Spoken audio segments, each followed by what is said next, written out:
कल ये स्पाइसी सी मैगी खा के कसम से मजा ही आ गया, इतनी टेस्टी बनी थी बस पूछो ही मत। सुबह जब मैं संडे के दिन उठी तो मैंने अपने हस्बैंड को बोला कि मुझे आज संडे की छुट्टी चाहिए घर से। मेरे हस्बैंड ने कहा ओके। मैंने कहा नाश्ता भी तुम बनाओ और मुझे जाना अपनी बहन के साथ घूमने के लिए टिड्डी के साथ। तो उन्होंने कहा ठीक है, नाश्ता मैं बना दूंगा, बाकी दिन का भी मैं ही देख लूंगा। क्या ये सुनते ही तो मैं फटाफट से रेडी होके नीचे पहुंची। कितनी लकी हूं मैं, सब कुछ रेडी मुझे मिला, नाश्ता भी चाय भी। और मैंने जल्दी से अपने लिए नाश्ता निकाला और सबको भी नाश्ता दिया। और चाय भी मेरे हस्बैंड ने बनाई थी, मैंने उनको चाय सर्व की और खुद भी ली।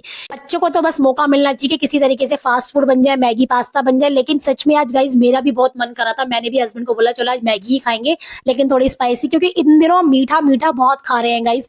और इतनी टेस्टी बनी थी, मेरे हस्बैंड ने कुछ डिफरेंट तरीके से बनाई थी। हमारे घर में मैगी सबसे अच्छी टेस्टी मेरे हस्बैंड ही बनाते हैं, चाहे वो ड्राई मैगी हो चाहे वो थोड़ी सी ग्रेवी वाली हो, दोनों ही मैगी बहुत टेस्टी बनाते हैं गाइज। बहुत टेस्टी बनी, बस थोड़ी सी स्पाइसी थी। और लेकिन मुझे स्पाइसी ही खानी थी क्योंकि मेरा बड़ा स्पाइसी खाने का बहुत मन कर रहा था। और ऐसी ही मैगी मैं चाह रही थी कि वो बनाए। बहुत दिनों से सबका स्पाइसी सा खाने का मन कर रहा था और वही आज बन गया। मैंने तो सारी मैगी खा ली, और खाने का मन कर रहा था लेकिन पेट में जगह नहीं थी। फिर अवनी को लग गई मिर्ची, वो जाके फ्रिज में से निकाल के ले आई चॉकलेट। और उसके बाद मैंने ये चाय पी और मिल्क केक खाया गाइस, क्योंकि मुझे मीठा भी बहुत पसंद है।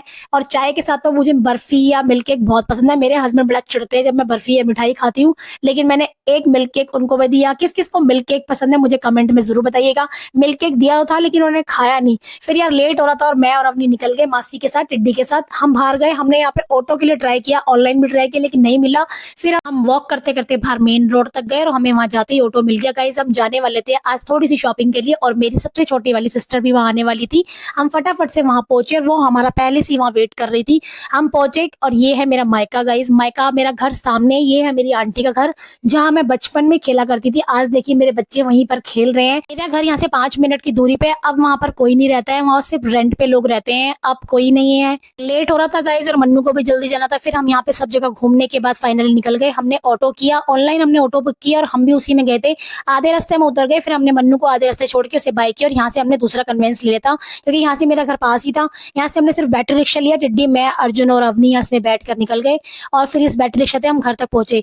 जैसे ही घर पहुंचा तो देखा सरस्वती अपने घर जा रही है छठ पूजा के लिए, मेरी देवरानी। फिर हमने उसे गाड़ी तक छोड़ा। मेरी देवरानी छठ पूजा का व्रत रखती है इसीलिए वो अपने घर जा रही है 1 हफ्ते के लिए। यहाँ पे सार्थक ने चाची का आशीर्वाद लिया, सरस्वती ने फिर मेरे पैर छुए और हमने बड़े इमोशनल तरीके से उसे बाय किया। और माधव तो मेरी गोद में भूल ही गया था कि उसे भी जाना है। अवनी थोड़ी सी उदास हो गई थी क्योंकि सौम्या और उसकी चाची जा रही थी, वो नहीं चाहती थी वो जाए।